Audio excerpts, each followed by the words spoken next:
Amis téléspectateurs de Saint TV, que la bénédiction de Dieu, le miséricordieux, soit avec vous. Le sujet que votre émission Parole, vie et foi vous présente ce matin n'est autre que l'exhortation apostolique du pape François. Gaudete et exultate. Exhortation sur l'appel à la sainteté dans le monde actuel. Nous aurons comme consultant un laïc bien engagé, bien averti, bien formaté en religion. Il s'agit de Moïse Takougan. Il est professeur d'allemand au Collège du Sacré-Cœur de Dakar. Il est consultant bénévole à la Fondation politique Conrad Adenauer. Je vous fais grâce de ses nombreux diplômes et compétences professionnelles. Bonjour Moïse. Bonjour frère Martin et bonjour aux amis téléspectateurs de Saint TV de l'émission Parole, vie et foi. Merci d'être venu. En tout cas, c'est la première. Je pense que ce ne sera pas la dernière. Ah oui, ce sera volontiers. Hein? Je serai volontiers de revenir. Tu seras volontiers de revenir. Tout à fait. Alors, avant de rentrer dans le vif du sujet, je voudrais vous demander d'abord 2 questions. C'est le pape qui a écrit. Donc le magistère a parlé. C'est quoi le magistère? Alors, frère Martin, disons que le magistère, c'est la fonction d'enseignement du pape et des évêques. Vous savez que le pape et les évêques, ils ont 3 fonctions: d'enseigner, sanctifier et gouverner. Alors, le pape, il enseigne le peuple de Dieu en tant qu'évêque de Rome et par extension dans le monde entier. L'évêque dans son diocèse, il enseigne à travers donc des notes appelées magistères. Il y a 2 sortes de magistères. Il y a le magistère ordinaire et le magistère extraordinaire. Oui. Alors, c'est composé de plusieurs documents possibles. Exemple, nous avons l'exhortation apostolique, nous avons l'encyclique, nous avons également la bulle, ce qu'on appelle généralement la bulle papale. Alors, c'est quoi la bulle papale? La bulle papale, c'est l'équivalent de décret. Voilà. Je prends un exemple. Nous attendons avec ferveur un évêque à Tambacounda. Alors, lorsque l'évêque sera désigné, celui qui aura été nommé, le pape va donc lui délivrer une bulle pour annoncer qu'il est officiellement nommé. Et donc maintenant, nous avons toujours dans le magistère, j'ai parlé de l'encyclique, j'ai parlé de l'exhortation, j'ai parlé de la bulle, il y a également motu proprio, après une rencontre des évêques du monde entier convoqués par le pape. Ces évêques, ils se réunissent pour réfléchir sur un cas bien précis, une situation bien précise de l'Église. Ils présentent au pape un certain nombre de conclusions et le pape fait donc part de ses réflexions par rapport à cela. Nous avons donc le cas de Amoris Laetitia, nous avons Afflice Munus du pape Benoît XVI, nous avons également Ecclesia in Africa du pape Jean-Paul II, et en octobre prochain, il y aura donc un synode consacré aux jeunes. Et après ce synode, donc, il y aura une exhortation apostolique post-synodale. C'est quoi une exhortation apostolique? Oui, comme voilà. Donc, je venais tout à l'heure de le dire, l'exhortation apostolique, c'est, comme son nom l'indique, c'est une exhortation. Contrairement peut-être à l'encyclique. Tous les deux, ce sont des lettres. Ce sont des lettres que le pape adresse à une personne, non pas une personne, à un groupe de personnes ou alors au peuple de Dieu dans le monde entier et également aux personnes de bonne volonté. Donc, pour faire court, frère Martin, on peut dire que c'est une lettre que le pape adresse au peuple de Dieu. Une lettre que le pape adresse au peuple de Dieu. Avant d'entrer en profondeur, permettez que je cite le préambule de cette exhortation Gaudete et exultate. Tout à fait. Je cite le pape. Soyez dans la joie et l'allégresse, dit Jésus à ceux qui sont persécutés ou humiliés à cause du Seigneur. Ceux qui sont persécutés ou humiliés à cause du Seigneur. Le Seigneur demande tout.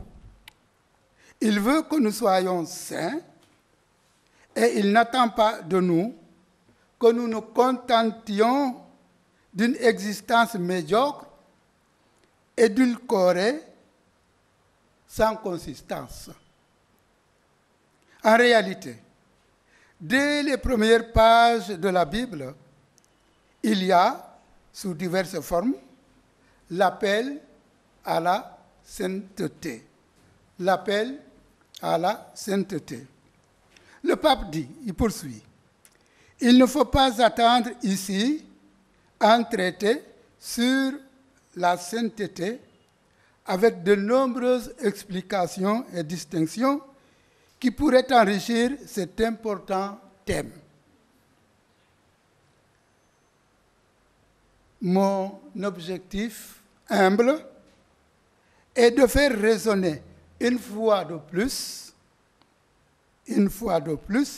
l'appel à la sainteté. Faire résonner une fois de plus l'appel à la sainteté, en essayant de l'insérer dans le contexte actuel, avec ses risques, ses défis, ses opportunités. Fin de citation. Voilà qui campe le débat. Tout à fait. Voilà qui campe le débat. La première question que je voulais vous poser. Dans la première partie, dans le chapitre 1er de l'exhortation, le pape François parle des saints qui nous encouragent et qui nous accompagnent. Ça veut dire quoi?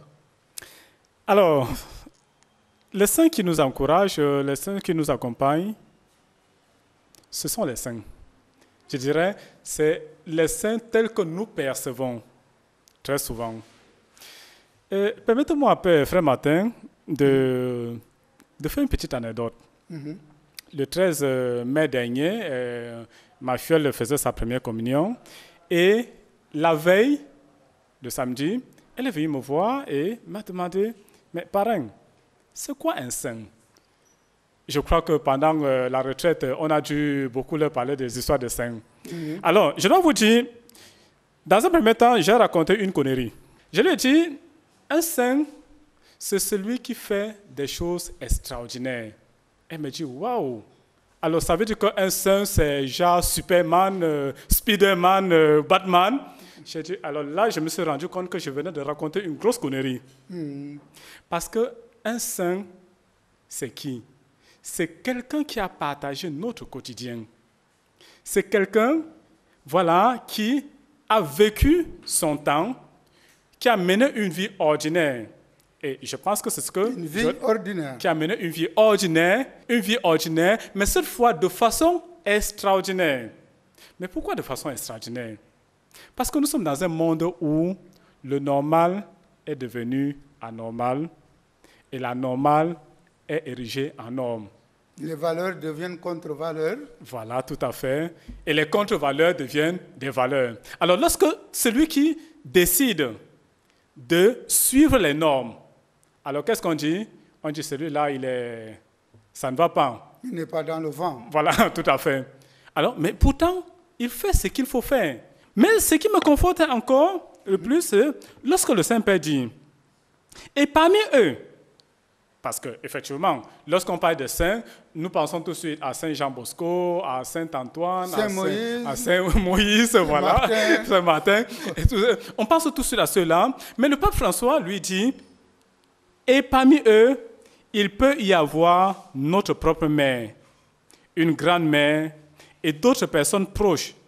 Peut-être leur vie n'a-t-elle pas toujours été parfaite. Ah, ça me réconforte.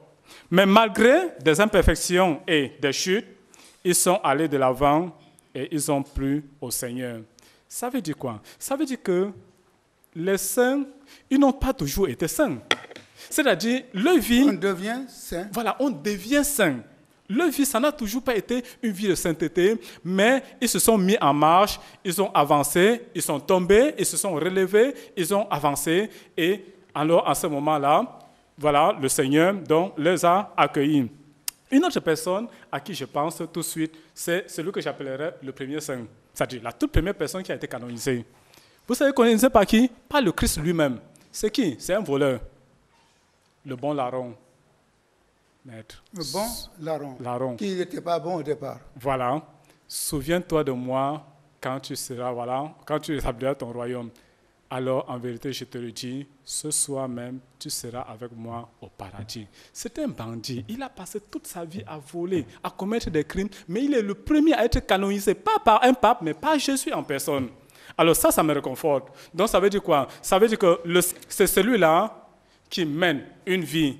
En fait, du moins, les saints qui nous accompagnent, c'est ceux-là qui ont mené une vie ordinaire, de façon extraordinaire, et qui sont un exemple pour nous de sainteté aujourd'hui. Vous parlez du saint, d'à côté, le pape écrit exactement les saints de la porte d'à côté.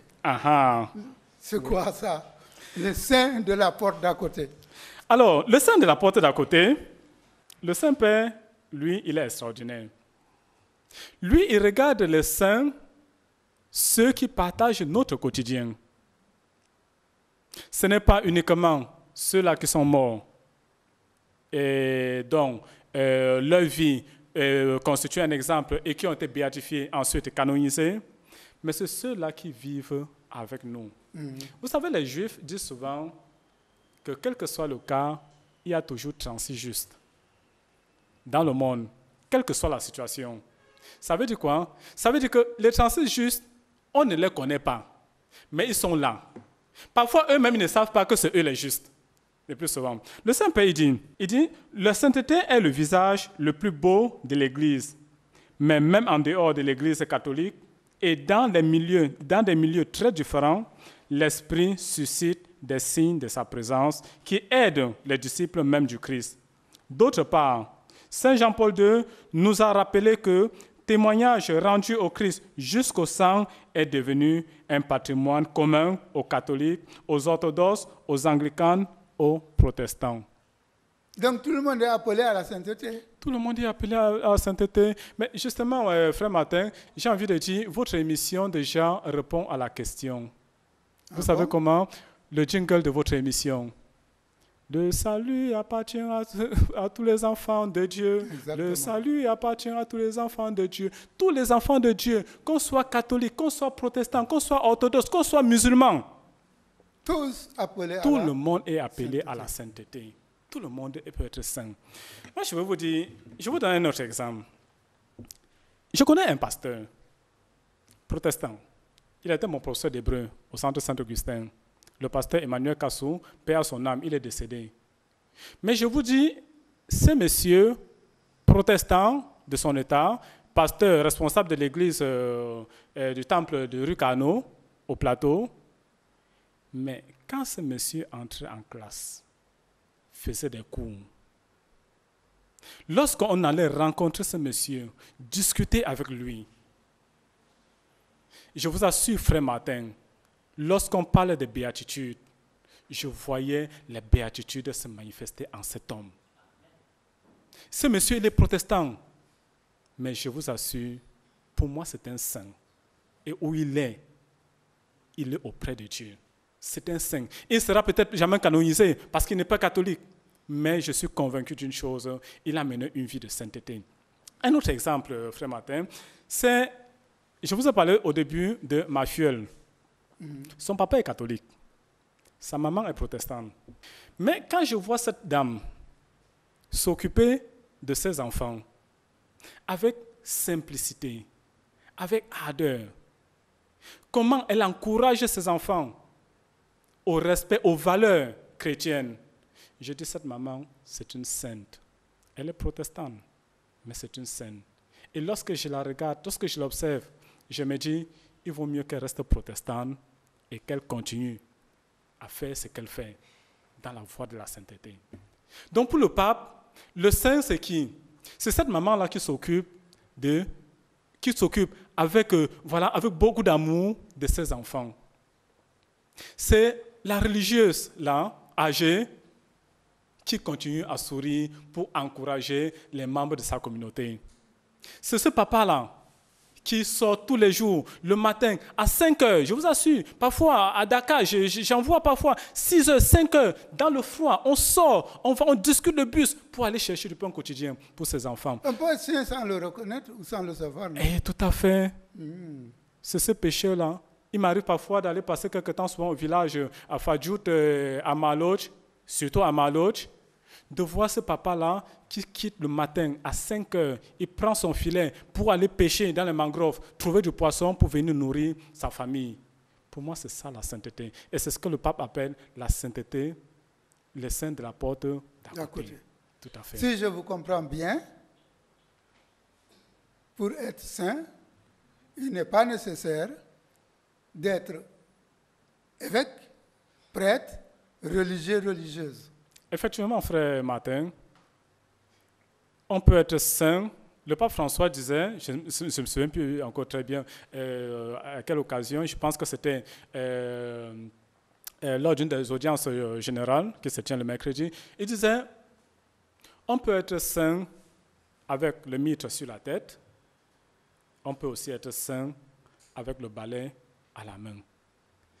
Le chauffeur de taxi qui fait véritablement son travail, c'est un saint.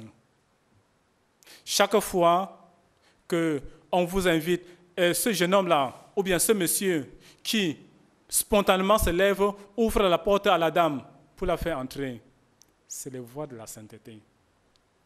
On n'a pas besoin d'appartenir à un ordre particulier pour pouvoir être saint. À tous les niveaux, on est appelé à être saint. À tous les niveaux, on est appelé à se sanctifier dans ce que nous faisons. Le professeur, vous avez cité tout à l'heure, je suis professeur au Collège Sacré-Cœur. Mais c'est quoi la sainteté, par exemple, pour un professeur? Et par rapport aux étudiants, là? Voilà. C'est de pouvoir faire son travail avec amour. Mais c'est de pouvoir faire son travail avec amour. Arriver à l'heure au cours. Arriver 15 minutes avant l'heure du cours. Être souriant avec ses élèves. Ne pas tricher à l'école. Ne pas tricher, oui, voilà, effectivement. Ne pas tricher parce que le tricher, c'est un vol. C'est aussi ça, les voies de la sainteté. Les voies de la sainteté sont nombreuses. Le pape dit, il parle de la mission du chrétien dans le Christ. Que signifie cela? La mission du chrétien dans le Christ. La mission du chrétien dans le Christ, moi j'irais tout simplement regarder les béatitudes. Les béatitudes. Le Saint-Père, une chose qui a attiré mon attention, c'est que le Saint-Père n'a pas parlé des dons. Il n'a pas parlé des dons. Il n'a pas dit, c'est lui qui a le don de conseil, c'est lui qui a le don de la science. Le don de l'intelligence et tous les autres, le don de science. C'est celui qui a un saint. Il n'a pas dit ça. J'ai lu tout le document, je n'ai vu nulle part marqué don. Mais il a parlé des béatitudes. Bienheureux. Bienheureux les pauvres. En esprit. Voilà. Pas les misérables.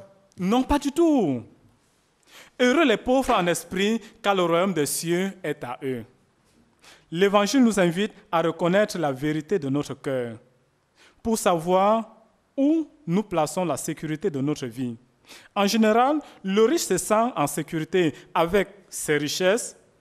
Il croit que lorsqu'elles sont menacées, tout le sens de sa vie sur terre s'effondre. Il n'a pas dit « heureux les misérables ». Heureux les pauvres de cœur. C'est-à-dire, il est important de réussir sa vie et non pas de réussir dans la vie. Une différence. Il y a une différence. La différence, c'est quoi? C'est-à-dire, on peut réussir dans la vie en quoi faisant? Bon, on a bossé, on a bien bossé, on a trouvé un bon boulot, on a un bon salaire, on a construit de belles maisons et tout. Voilà, on a une belle voiture. Ouais. Ça, c'est réussir dans la vie. Belle maison. Mais réussir sa vie, c'est vivre la sainteté. Un riche peut être saint. Un riche, un milliardaire peut être saint. Ah oui, oui, oui. Ça, je pèse bien mes mots. Parce que parfois, on a souvent eu tendance, surtout chez nous à l'église catholique, de penser que non, bon, c'est pas tout le monde, bien sûr. Il y en a quelques-uns qui se battent. Il y a des entrepreneurs qui se battent. Mais parfois, on se dit, non, Jésus, il a dit heureux les pauvres. Non, vraiment, on ne doit pas être riche et tout. Et si on est riche, on ira en enfer. C'est faux. Et je vais vous raconter une histoire. Je ne vais pas citer le nom du village. C'est un village, c'est une île. Il y a un pont. Un monsieur est passé, un homme d'un certain âge. Il a vu les gens avec beaucoup d'argent. Il dit, mais normalement, si les gens là qui ont beaucoup d'argent vont au ciel, et moi, le pauvre, je vais en enfer, Dieu n'existe pas. Est-ce qu'il a tout compris? Non, pas du tout. Il n'a pas tout compris. Pourquoi? Parce que, comme je l'ai dit tout à l'heure, l'important, c'est de réussir sa vie dans le cœur du Christ, en vivant les béatitudes. Réussir sa vie. Réussir sa vie. Devenir saint. Savoir que, j'ai un curé qui nous disait souvent, l'argent n'est pas une photo. L'argent, c'est un outil de travail, comme la scie, comme le marteau, tout le reste. L'argent n'est pas une photo. L'argent n'est pas fait pour être contemplé. L'argent est fait pour investir, pour être utilisé. L'argent est fait aussi pour se sanctifier. On peut utiliser l'argent pour se sanctifier. Et le pape, lui, il poursuit également. Il dit, être pauvre de cœur, c'est cela, la sainteté. Et puis, heureux les doux, car ils posséderont la terre. La douceur est une autre expression de la pauvreté intérieure de celui qui place sa confiance seulement en Dieu. Celui qui place sa confiance uniquement en Dieu. Ce Christ-là qui a tout, qui nous a tout donné. Ce Christ-là qui a tout payé pour nous.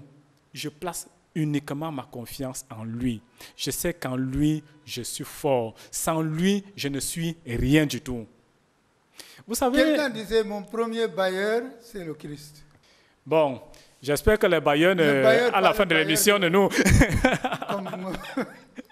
Voilà. Alors, le pape donc poursuit. Réagir avec une humble douceur, c'est cela, la sainteté. Heureux les affligés, car ils seront consolés.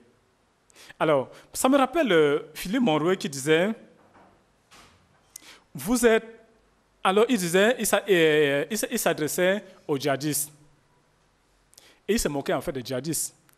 Il disait, vous êtes des pyromanes qui venaient mettre le feu dans une maison déjà détruite. Oui, parce que quand vous venez attaquer le monde, vous venez attaquer un monde déjà détruit. Détruit par notre égoïsme. Détruit déjà par notre méchanceté. Donc en réalité, vous ne faites rien de nouveau. Vous vous cassez la tête pour rien. Heureux les affligés. Savoir pleurer, dit le pape, avec les autres, c'est cela aussi, la sainteté.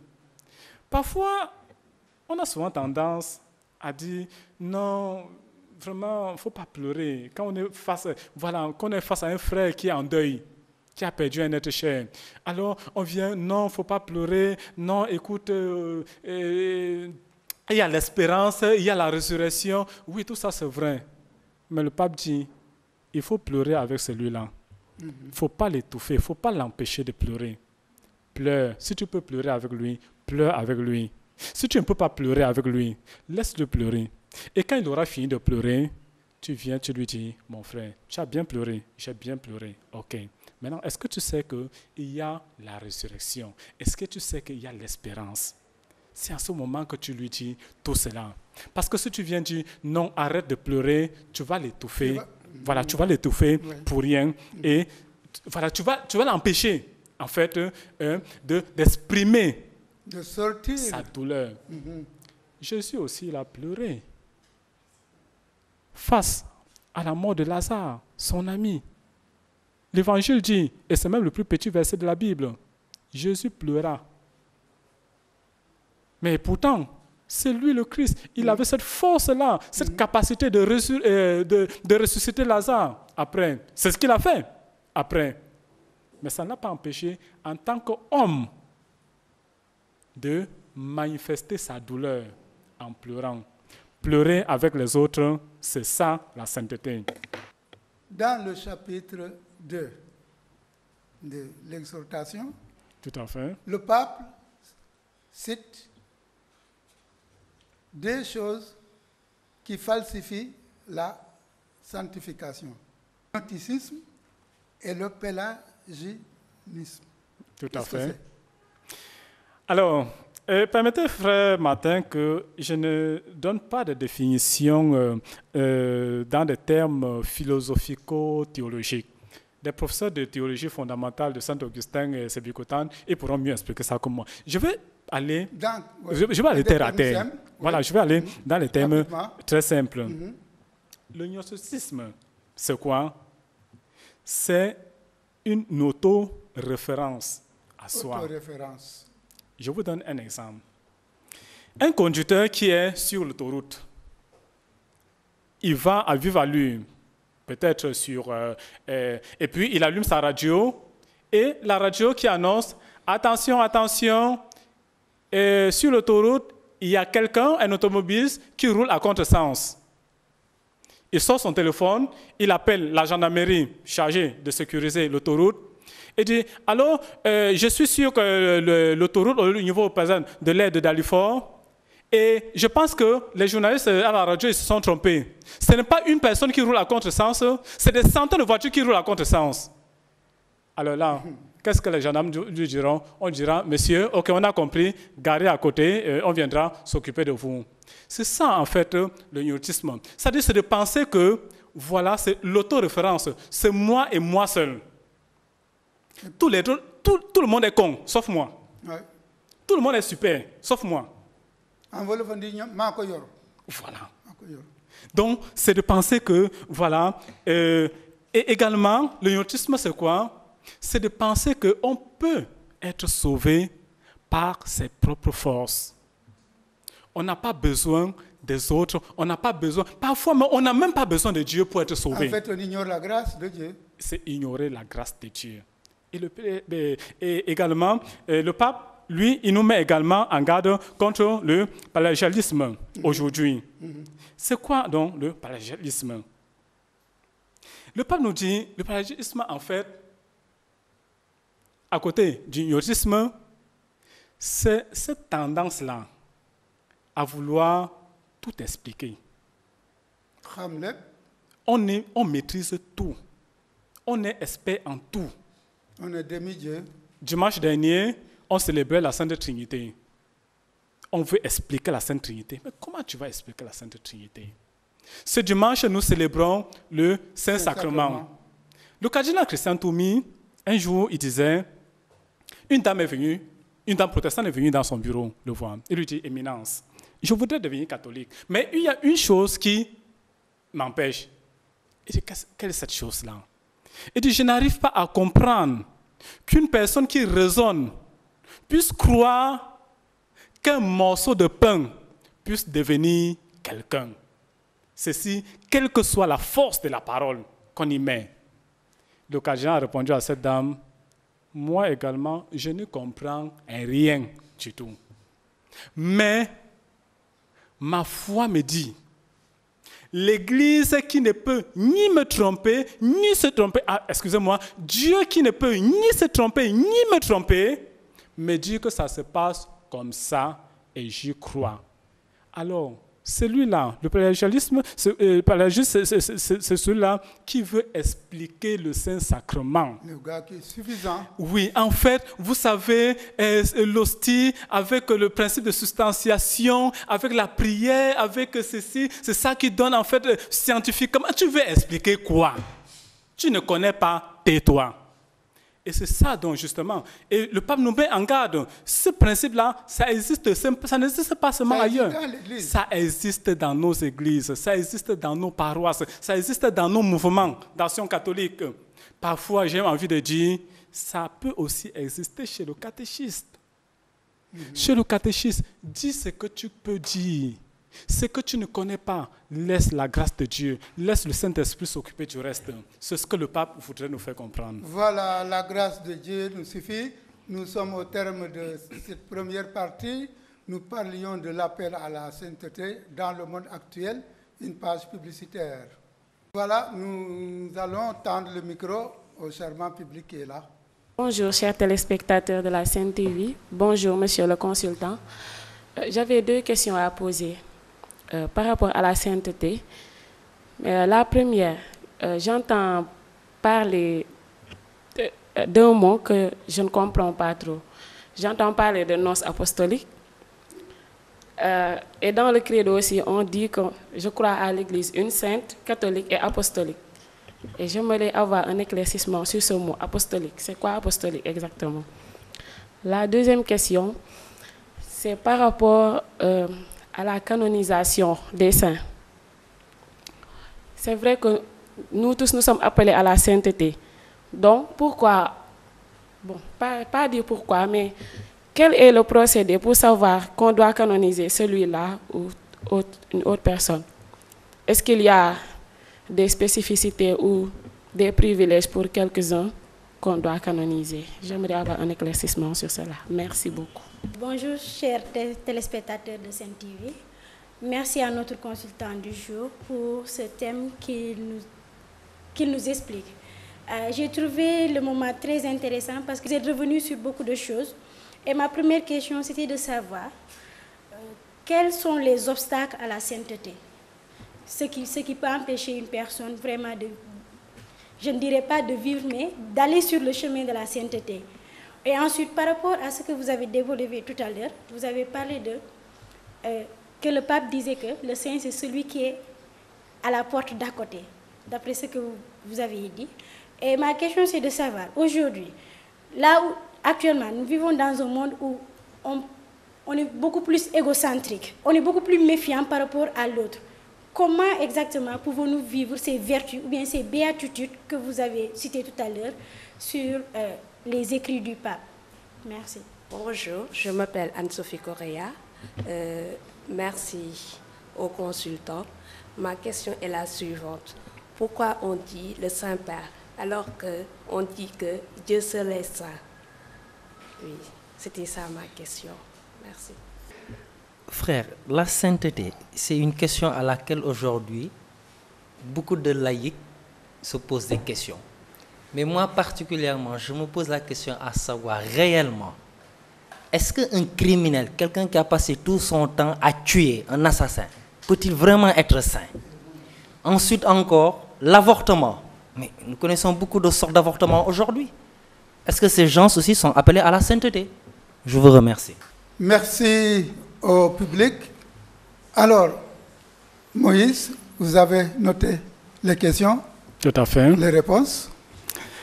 Alors, je peux commencer par Jeanne d'Arc. Jeanne d'Arc Gay. Voilà, qui n'arrive pas à comprendre, qui aimerait comprendre pourquoi on parle de apostolique, non apostolique. Jeanne d'Arc, apostolique, ça vient tout simplement des apôtres.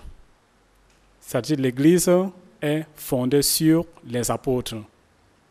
Tu es Pierre et sur cette pierre, je bâtirai mon Église. Le pape, il est le successeur de Saint-Pierre. Nos évêques, ce sont les successeurs des apôtres. Donc, d'où le mot apostolique. Et non apostolique, c'est tout simplement donc celui-là qui représente le successeur de Saint-Pierre. C'est celui qui représente le pape dans un pays. Dans notre pays, donc, c'est Monseigneur Michael Banach, qui est notre nonce apostolique. Et quand on dit un travail apostolique, Un travail d'apôtre. Voilà, un travailleur apostolique, voilà, c'est un travail, voilà, c'est la même racine, hein, mener les actes, voilà, la mission confiée aux apôtres. La canonisation des saints, eh bien, lorsque une personne meurt et que on sent en cette personne-là qu'il a mené une vie qui pourrait être un exemple pour l'Église, l'évêque du diocèse de cette personne ouvre ce qu'on appelle une enquête canonique. Il mène des enquêtes qu'il envoie le résultat à Rome, au Vatican. Et à Rome, il y a un discataire qui s'occupe de ça. Alors, lorsque ça arrive et que le dossier est ouvert au niveau de Rome, le pape confère donc à cette personne-là ce qu'on appelle, reconnaît en fait l'héroïcité. Voilà, l'héroïcité du serviteur de Dieu, et cette personne est appelée vénérable. Alors, de vénérable, on poursuit les enquêtes, toujours. On regarde tout ce qu'il a vécu, on pose des questions sur des personnes qui le connaissent, mais aussi, surtout, on recommande au peuple de Dieu de prier par son intercession. Et à ce moment-là, on attend un miracle. Lorsqu'un miracle se produit par l'intercession de cette personne, alors on fait donc le pape célèbre donc ce qu'on appelle une béatification. Et cette personne, donc, il devient bienheureux. Et voilà, ça continue, le procédé continue avec un second miracle. Et le second miracle, le pape vient donc célébrer la canonisation et on fait de lui donc un saint. Alors, elle demandait, Jeanne d'Arc veut aussi savoir le cas de privilèges. Est-ce qu'il y a des privilèges? Non. Il n'y a pas de privilèges en réalité, Jeanne d'Arc. En réalité, c'est tout le monde. L'impression qu'on a très souvent, parce que je vois la question qui allait suivre, c'est pourquoi il n'y en a pas beaucoup chez les Africains. Bon. C'est vrai, il faut reconnaître que c'est une procédure très longue, très longue, et également, ça coûte énormément cher. Ça coûte très, très cher. Très cher. Ce n'est pas dit qu'il faut avoir beaucoup d'argent pour être saint. Ce n'est pas ça. Mais c'est juste avec tous les papiers, toutes les tractations, les billets d'avion et tout le reste, tout ce qu'il a fait, voilà, c'est énormément beaucoup d'argent. Mais en réalité, je pense qu'en suivant le pape, on n'a pas tellement assez cassé la tête à ce niveau-là. Est-ce qu'on est reconnu? Est-ce qu'on n'est pas reconnu? Il y a la fête de la Toussaint où on célèbre tout cela. Exactement. Et frère Martin, moi j'aime beaucoup la litanie des saints. Lorsque, voilà, pendant les ordinations, à la fin, qu'est-ce qu'on dit? Et tous les saints et saintes de Dieu, priez pour nous. C'est-à-dire tous ceux-là qu'on n'a pas cités, et même tous ceux-là qui n'ont pas été canonisés, qui n'ont pas eu la chance d'être canonisés, et qui sont saints et qui sont auprès de Dieu, on dit priez pour nous. Odile veut savoir les obstacles de la sainteté. Je pense, frère Martin, qu'on a avancé un peu très vite.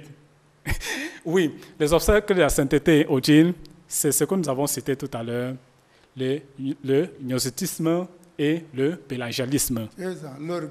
L'orgueil, voilà, la suffisance, le refus de la grâce, le refus de la miséricorde de Dieu. Et c'est justement ce qu'on appelle, on le dit très souvent, on dit, c'est le seul péché qui est impardonnable. Parce que c'est un péché contre l'esprit, le refus de la miséricorde de Dieu. C'est-à-dire quoi? Le Seigneur, il nous tend toujours la main. Et je dis, je ne veux pas de ta miséricorde. Reste avec ta miséricorde. Le Seigneur, il nous propose ses grâces. Je dis, je ne veux pas de tes grâces. Mais comment tu vas être sauvé? Donc, c'est ça justement les obstacles de la sainteté selon le pape et également, bien sûr, selon l'Église. Et le cas de la méfiance. Oui, c'est vrai, nous sommes dans un monde souvent compliqué où on ne sait qui est qui. Mais rappelez-vous, il y a Mère Teresa de Calcutta dit, Si vous passez le temps à juger les gens, vous n'avez pas le temps de les aimer. Il faut aimer et faire confiance. C'est vrai, ce que je dis là, c'est assez difficile à vivre, mais c'est une réalité. Faites confiance aux autres. Il faut les aimer. Et Chiara Lubich, la fondatrice du mouvement des Focola, elle disait « Aimer le premier ». C'est-à-dire, n'attends pas qu'on t'aime. Tu dois être le premier à faire le pas. Tu dois être le premier à aimer les autres. Et également, alors, Anne-Sophie veut savoir pourquoi on dit le Saint-Père. En fait, ce n'est pas lui, le pape, qui est saint. Ah, il est saint, hein? Nous sommes tous, nous constituons tous, voilà, l'Assemblée des saints. Mais c'est sa fonction qui est sainte. Parce qu'il est à la tête d'une église qui est sainte. Notre église, elle est une, elle est sainte, elle est catholique, elle est apostolique. Et c'est pourquoi on dit le Saint-Père. Mais tous les papes n'ont pas été canonisés. Nous avons quelques papes qui ont été canonisés. Et bien sûr, les papes qui ont été canonisés, ils n'ont pas été canonisés parce qu'ils étaient papes. Saint Jean-Paul II, ce n'est pas parce qu'il était pape. Regardez l'histoire de Saint Jean-Paul II, et vous verrez que depuis séminariste, il a mené déjà une vie de sainteté. Saint Jean XXIII, regardez la vie de Saint Jean XXIII, le pape Saint Jean XXIII. Et tous les autres papes. Et bien entendu, que ce soit les évêques Saint Eugène de Mazenod, le fondateur des Oblats de Marie, que ce soit Saint François de Sales, qui était évêque, nous avons les prêtres de Saint Curé d'Ars et Saint Jean Bosco, et tous les autres, Saint Pierre Julien Aymar, ce n'est pas parce qu'ils étaient prêtres qu'ils sont des saints, mais c'est la vie qu'ils ont menée, en réalité, qui fait d'eux des saints. Donc le Saint-Père, ce n'est pas sa personne, mais c'est la fonction qui l'exerce qui est sainte. Marcel veut savoir si un criminel peut être saint. Oui. C'est scandaleux ce que je dis. Hein? Non. Un criminel peut être saint. Je vous ai dit tout à l'heure, le bon larron, c'était un bandit, c'était un criminel. Il est saint. Je vais dire quelque chose encore de plus grave. Satan, Lucifer, le diable. Un jour, on posait la question à un prêtre, on disait, si Satan se convertissait, c'est-à-dire il revient vers Dieu et dit, ah, j'avoue que je m'étais trompé. Est-ce que Dieu pourra étendre sa miséricorde sur Lucifer? Ce prêtre nous a répondu, oui. Lucifer, il pourrait être réhabilité et devenir saint. Qu'est-ce qui a manqué à Judas? C'est le refus de la miséricorde. C'est la miséricorde de Dieu. Il a refusé la miséricorde de Dieu. Vous pensez que la faute de Judas était plus grave que la faute de Pierre, que le reniement de Pierre? Imaginez un couple. Parce que parfois on dit, non, Pierre, il a renié Jésus 3 fois. On pense que c'est évident. Mais imaginez une femme qui se retrouve dans une situation difficile, compliquée. On l'a attrapée, on a dit qu'elle a volé, la foule est là, entourée. Elle lève la tête et elle voit son mari. Elle dit, chérie. Et le monsieur tourne le dos, il s'en va. Monsieur, cette dame-là, elle vous appelle chérie. Non, je ne la connais pas. Imaginez quelle blessure. C'est ça le reniement de Pierre. Mais Pierre, ça n'a pas empêché que le Christ lui confie son église. Père mes brebis. Donc, effectivement, Marcel, un criminel peut être saint. Une personne qui a commis l'avortement et qui revient à Dieu, qui demande la grâce de Dieu, Dieu ne peut pas lui refuser la grâce. Ce qui est dangereux, généralement, c'est quoi? C'est de refuser, c'est de rester cramponné dans son coin et de dire, j'ai commis un crime, je ne peux pas être pardonné. Qui vous a dit que vous ne pouvez pas être pardonné? Frère Martin, un jour, je suis allé me confesser chez un prêtre ami. Bon, importe à moi. Et puis, j'arrive, je lui dis, mon père, ah, ça, franchement, ce que j'ai fait cette fois-ci, c'est grave. C'est terrible. Je ne suis même pas sûr si Dieu va me pardonner. Alors, il s'est mis à rire. Je dis, oh, padre, moi, je n'aime pas tes choses là. On dit des choses sérieuses, toi, tu ris. Alors, il a baissé la tête, il a caché sa face pour que je ne vois pas qu'il est en train de rire. Il me dit, je t'écoute. Alors, je me suis mis à confesser, à raconter mes péchés. À la fin, je dis, je m'accuse également de tous mes péchés oubliés. Il ne bouge pas. Je pensais qu'il dormait. Je dis, padre, tu es avec moi? Il dit, oui, je te suis, je t'écoute. Je dis, mais j'ai dit que j'ai terminé. Il dit, mais c'est tout. Et dans tout ce que tu as cité là, dis-moi le péché qui est impardonnable là-dedans. Non. Le Seigneur nous accorde sa miséricorde constamment. N'ayons pas peur d'être des saints. Merci, Moïse Takougan, de répondre à notre invitation. Vous nous avez bien éclairé. On reviendra vers vous la prochaine fois. Amis téléspectateurs, nous parlions de l'appel à la sainteté. Tous et partout, nous sommes appelés à la sainteté par la conversion du cœur. Merci de votre attention. Nous nous donnons rendez-vous pour dimanche prochain. Salut est réservé à tous les